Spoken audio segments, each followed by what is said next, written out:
গাজীপুরের লোহার খনিতে আছি। কাপাসিয়ার লোহার খনি, এখানে 3টি খণ্ড মাটির উপরে আছে। এই লোহার কথা, এই লোহাদি গ্রামের লোহার খনির কথা 500 বছর আগেও বিশ্ববাসী জানতো। মুঘল সম্রাট আকবরের প্রধানমন্ত্রী আবুল ফজল আইনি আকবরী বইতে ভাওয়ালের এই লোহাদি গ্রামের লোহার কথা উল্লেখ করেছেন।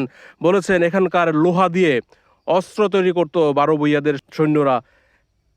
গাজীপুরের লোহার খনিতে আছি। কাপাসিয়ার লোহার খনি, এখানে 3টি খণ্ড মাটির উপরে আছে। এই লোহার কথা, এই লোহাদি গ্রামের লোহার খনির কথা 500 বছর আগেও বিশ্ববাসী জানতো। মুঘল সম্রাট আকবরের প্রধানমন্ত্রী আবুল ফজল আইনি আকবরী বইতে ভাওয়ালের এই লোহাদি গ্রামের লোহার কথা উল্লেখ করেছেন। বলেছেন এখানকার লোহা দিয়ে অস্ত্র তৈরি করত 12 ভূঁইয়াদের সৈন্যরা।